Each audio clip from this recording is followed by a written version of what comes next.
بسم اللہ الرحمن الرحیم۔ جناب رسول اللہ صلی اللہ علیہ وسلم نے جب حضرت سیدہ عائشہ صدیقہ رضی اللہ تعالی عنہ کے ساتھ نکاح فرمایا تو اس وقت ان کی عمر 6 سال تھی، اور رخصتی کے وقت حضرت ام المومنین سیدہ عائشہ صدیقہ رضی اللہ تعالی عنہ کی عمر 9 سال ہے۔ اب اس پر اعتراضات کیے جاتے ہیں مستشرقین کی طرف سے، مسلمانوں کے دلوں کے اندر شکوک و شبہات پیدا کرنے کے لیے، اور اس کے مختلف جوابات بھی دیے گئے ہیں جو قابل تسلیم بھی ہیں، قابل عمل بھی ہیں۔ لیکن آج میں ایک جواب دینے جا رہا ہوں اور اس کو ایک انوکھے انداز میں سمجھانے کی کوشش کروں گا۔ یہ بھی ہمارے اکابر ہی کے علوم میں سے اخذ کیا گیا ہے، تو یہ بات ذہن نشین کیجئے گا کہ حضرت سیدہ عائشہ صدیقہ رضی اللہ تعالی عنہ کی عمر 9 سال رخصتی کے وقت تھی۔ اس وقت عرب کا عرب کی آب و ہوا ایسی تھی ویسی، بہرحال مختلف قسم کے جوابات علماء کی طرف سے دیے گئے ہیں، لیکن یہ جواب آپ سن کر بہت انشاءاللہ آپ خوشی محسوس کر پائیں گے اور آپ کے دل کو ایک اطمینان سا مل جائے گا۔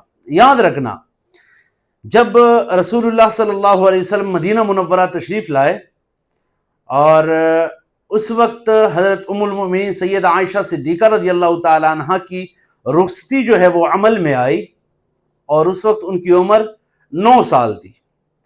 اب میں صرف تھوڑی دیر کے لیے آپ سے سوال کروں گا کہ اس وقت جناب رسول اللہ صلی اللہ علیہ وسلم کے دشمن کون کون سے موجود تھے روئے زمین پر؟ سب سے پہلے مشرکین مکہ، جو کہ آپ علیہ السلام کے کٹر دشمن تھے، اور آپ علیہ السلام کے ساتھ اسی وقت تازہ جنگ بدر بھی انہوں نے لڑی اور انہیں شکست بھی ہوئی، گویا کہ وہ آپ صلی اللہ علیہ وسلم کے خون کے پیاسے تھے، نمبر 1۔ اور اس وقت دوسرے نمبر پر جو دشمن تھے جناب رسول اللہ صلی اللہ علیہ وسلم کے، جو اس وقت موجود تھے، وہ تھے یہود۔ اس میں بنو قریظہ، بنو نذیر، بنو قینقاع وغیرہ مختلف قبائل مدینہ منورہ کے اندر موجود تھے۔ یہ بھی آپ علیہ السلام کے جان کے در پہ تھے، اور وہ یہ نہیں چاہتے تھے کہ ہماری چودراہٹ، ہماری نوابی، ہماری سرداری وہ ہم سے چھین لی جائے۔ یہ 2 کٹر دشمن۔ نمبر 3، تیسرے نمبر پر اس وقت منافقین تھے، جن کے سردار عبداللہ ابن ابی ابن سلول تھے۔ یہ بھی کوئی موقع بھی وہ ہاتھ سے جانے نہیں دیتے تھے مسلمانوں کو اور جناب رسول اللہ صلی اللہ علیہ وسلم کو نقصان پہنچانے کے لیے۔ مشرکین مکہ بھی آپ علیہ السلام کے خون کے پیاسے تھے۔ یہود بھی کئی دفعہ سازشیں کرتے ہوئے پکڑے گئے، آپ علیہ السلام کے خون کے پیاسے تھے۔ اسی طرح منافقین بھی کوئی موقع وہ ہاتھ سے نہیں جانے دیتے تھے۔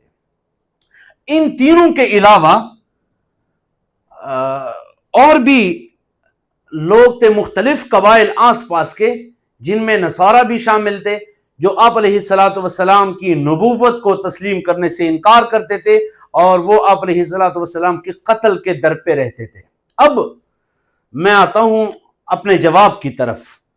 جب رسول اللہ صلی اللہ علیہ وسلم نے حضرت ام المومنین سیدہ عائشہ صدیقہ رضی اللہ تعالی عنہ سے نکاح فرمایا، اور اس وقت ان کی عمر 9 سال تھی، تو اس وقت مشرکین مکہ کی طرف سے کوئی اعتراض نہیں ہوا اس بات پر کہ آپ علیہ السلام نے اتنی کم عمر لڑکی سے نکاح کیوں فرمایا۔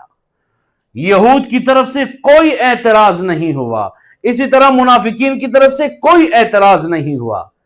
تو آپ علیہ السلام کے وہ دشمن جو آپ علیہ السلام کے خون کے پیاسے تھے، آپ علیہ السلام کے خون کے در پہ تھے، اور کوئی موقع وہ ضائع نہیں کرتے تھے، ان تمام کی طرف سے اس نکاح پر کوئی اعتراض نہیں کیا گیا۔ اور تاریخ کی کسی کتاب کے اندر بھی آپ کو یہ اعتراض ملے گا بھی نہیں کہ مشرکین مکہ نے اس وقت اعتراض کیا ہو، ارے یہ کیسا نبی ہے علیہ باللہ، اتنی کم عمر لڑکی سے نکاح کیوں کیا، یا یہود نے یہ اعتراض کیا ہو، یا منافقین نے یہ اعتراض کیا ہو۔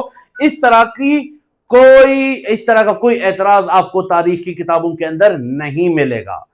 جب اعتراض مشرکین مکہ نے بھی نہیں کیا، یہود نے بھی نہیں کیا، منافقین نے بھی نہیں کیا، جو اس وقت وہاں موجود تھے، تو اس کا لازم نتیجہ یہی نکلتا ہے کہ اس وقت عرب کے دستور اور رواج کے مطابق یہ کوئی معیوب اور ممنوع بات نہیں تھی۔ اس وقت 9 سال کی لڑکیاں وہ نکاح کے قابل ہو جاتی تھی، تبھی انہی کی طرف سے جو ہے وہ اعتراض نہیں آیا۔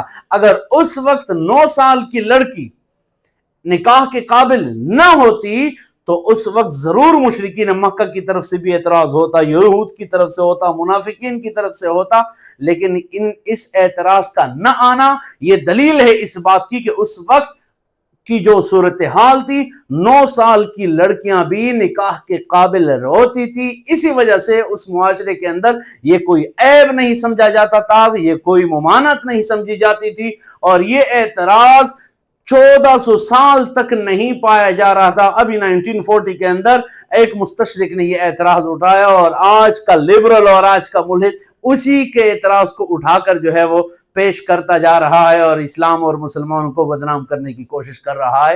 تف ہے تمہاری اس عقل پر، تف ہے تمہارے اس اعتراض پر، تف ہے تمہارے اس سوچ پر۔ لہٰذا جناب رسول اللہ صلی اللہ علیہ وسلم نے جو نکاح فرمایا ام المومنین سیدہ عائشہ صدیقہ رضی اللہ تعالیٰ عنہ کے ساتھ، کن وجوہات کی بنیاد پر، کن اغراض اور مقاصد کی بنیاد پر، یہ ایک الگ ٹاپک ہے، کبھی اس پر بھی بات ہوگی۔